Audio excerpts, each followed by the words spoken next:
Nongeye kubifuriza biye byiza mwebwe mu dukurikiye muri hirya no hino mu bice bitandukanye mu Rwanda no hanze y'igihugu cy'u Rwanda. Nyuma y'ibyumweru bibiri birukanywe mu ngabo z'u Rwanda bakaba bagiye kwambura abaturage n'abasirikare, abapolisi bakorera mu karere ka Karongi bafashe uwita niyo yita Jean Pierre myaka 28 na Hambara Fred imyaka 48 baramaze kwambura abaturage amafaranga y'u Rwanda 55,000 biyita abasirikare, nyamara barirukanywe mu ngabo z'u Rwanda.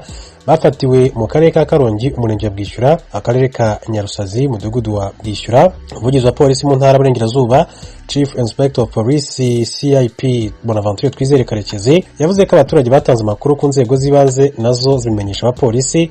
Bageze nka saa 10 z'umugoroba bahasanga abo bantu babiri mu baturage barimo kubaka amafaranga, bababwira ko nibatayabaha bahamagariza abapolisi. Ati rero tukimara kubafata twashakishije amakuru dusanga niyo yitana Ntambara bari bamaze ibyumweru bibiri birukanye mu ngabo z'u Rwanda kubera imyitwarire mibi.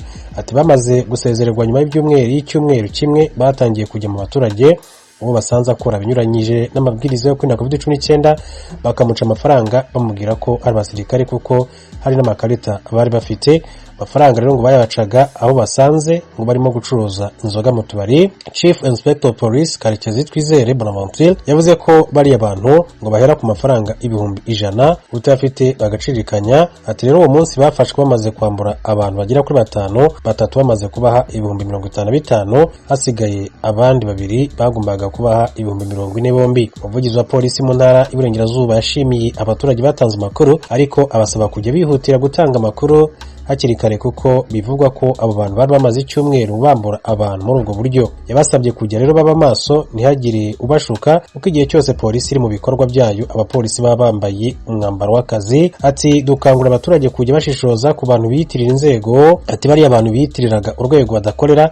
Ati niyo baba abasirikare nta musirikare w'u Rwanda wagenda amafaranga abaturage cyangwa se agende abatera ubwoba ngo nutayampa ndabwamagariza abapolisi. Ati imyitwarire yonyine yakagombye gutera impungenge abaturage. Abafashwe rero bahise bashyikirizwa urwego rw'igihugu rushinzwe ubugenzacyaha RIB rukorera kuri sitasiyo ya polisi ya Bwishyura. Itegeko nimero 68 agakonika wa 2018 ryo ku itariki 30 z'ukwezi kwa 8 2018 riteganya ibyaha n'ibihano muri rusange.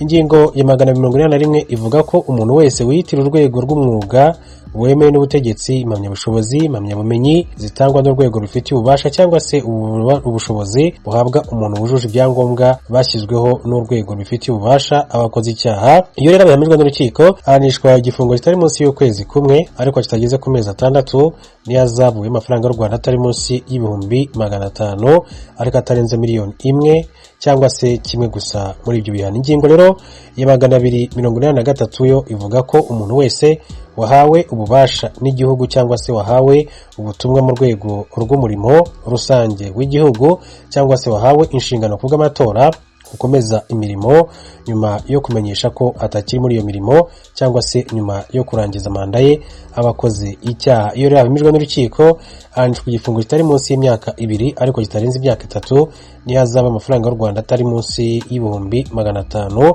ariko atarenze miliyoni y'amafaranga y'u Rwanda. N'uwitwa rero niyo yita Jean Pierre imyaka 28 na Hambara Fred imyaka 48 bakaba baramaze ngo kwambara abaturage amafaranga y'u Rwanda 55,000 biyita bamwe mu bagize igisirikare cy'u Rwanda. Nongere ndabahe mwaramutse inshuti bakunze b'Ijwi ry'Amerika n'ikaze muri ano makuru yo muri kano gatondo. Umupaka wa Gatuna uhuza u Rwanda na Uganda wasubiye kuba nyabagendwa inyuma y'igihe warumaze imisi warugawe kubera icuka kibi cari hagati y'ivyo bihugu bibanyi.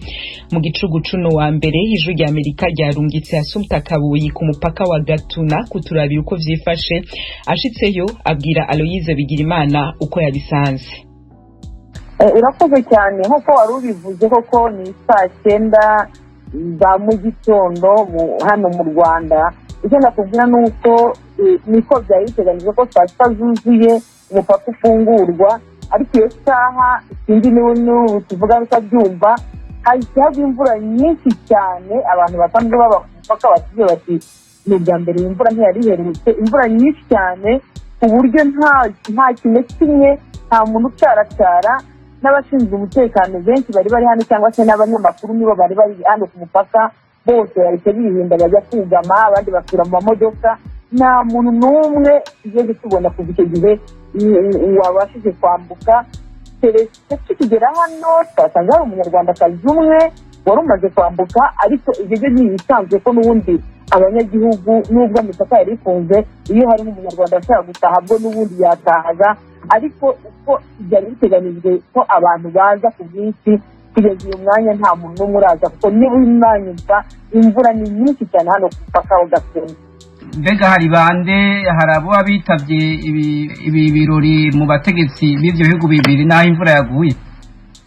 Kugeza ubu ngubu nk'uko abategetsi bo mu Rwanda bavugaga ko nta birori bizaba byo gufungura, keretse gusa kuba umupaka wafunguka abantu bakinjira cyangwa abandi bakinjira mu Rwanda abandi bakagenda i Bugande, keretse nihagira abaza kubyitabira mu gitondo nyine cyo kuri uyu wa mbere, ariko muri yavuga ko ari nijoro nta muntu wari uhari, yaba abaturage baho hafi, nta muturage urumva saa sita z'ijoro saa munani nta muturage wari urimo gucaracara.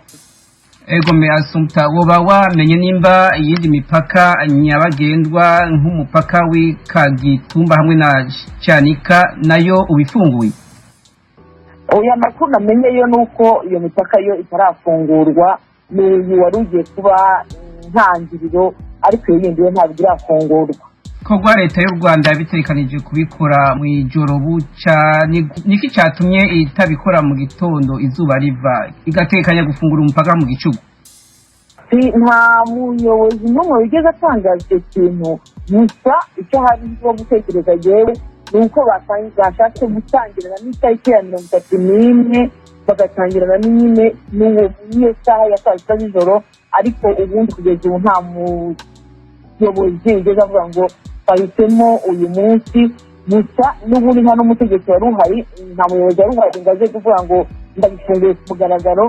Byari uko gusa saha ya saa sita igena abantu bakaba bakwinjira abandi bakaba bagenda, ariko nta bikorwa byo gufungura ku mugaragaro byari biteganyijwe.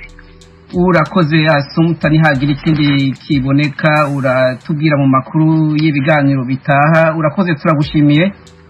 Urakoze cyane Aloyizi, icyo mbona cyo nuko mu gitondo mu kanya mu masaha ari imbere hamaze gucya ibikorwa bye biza gutangira, ni amahirwe n'aba imvura ikagabanuka. Ijwi ry'Amerika, Washington DC mu Kirundi no mu Kinyarwanda. Uburundi burahakana ko atabasirikare babwo bari kurwanira mu burasirazuba bwa Repubulika Demokarasi ya Kongo. Uburundi bwisiguye inyuma yaho amashirahamwe yigenga akorera muri ako gace avugiye ko ahangayikishijwe n'abasirikare b'abarundi bateje umutekano muke mu burasirazuba bwa Kongo muri no misi. Pierre Claver Niyonkuru adufitiye inkuru ikurikira. Igisirikare cy'u Burundi kivuga ko atagikorwa na kimwe gifise mu buseruko bwa Repubulika ya Demokarasi ya Kongo, gutyo ko atansiguro nimwe ihari yotuma abasirikare b'abarundi bajayo. Umushikiranganje wo kwivuna abansi mu Burundi Tribert Mutabazi yabwiye abamenyesha makuru ko ayo makuru atarayukuri.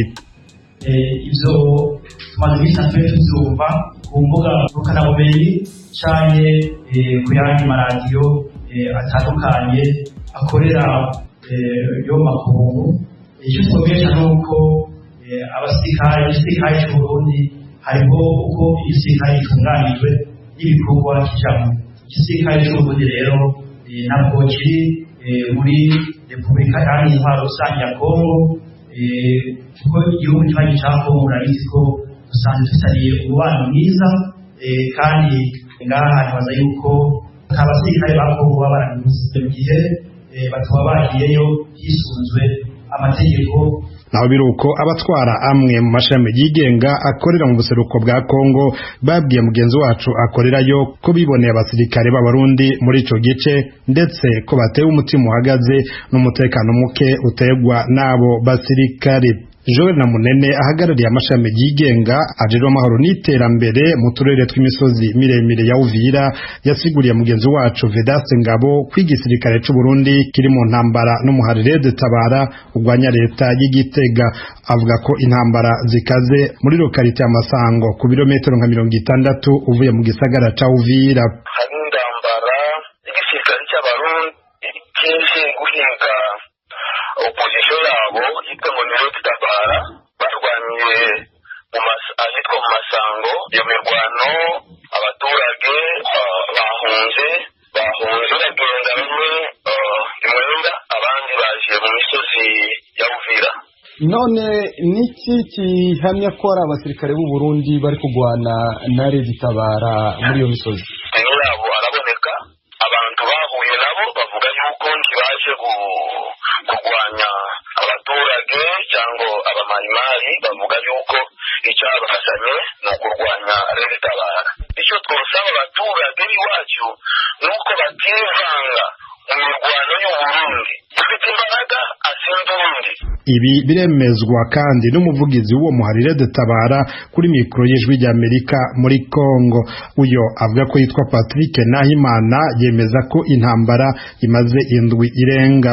Niho umugwi wabo waza barawuhagaritse, rero urasa usubira inyuma, maze gusubira inyuma waciye wicamwe imice ibiri, umuce umwe uguma ngaho, uwundi muce umwe umanuka utombera mu mihana y'abanyagihugu. Ico bikoze umushikiranganji wo kwivuna abansi mu Burundi Tribert Mutabazi yamenyesheje ko igisirikare arongoye aho kija hose hanze y'igihugu kirinda gusaba uruhusha kandi bikubahiriza amategeko.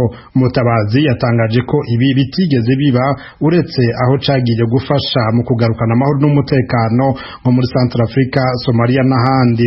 Iryari igisirikare cy'igihugu gishobora kuja gukorera amakungu, birazi yuko bigenda biciye mu bijanye haba n'imigenderanire y'ubutakitanye n'ibindi bihugu cyane cyane nko mu burere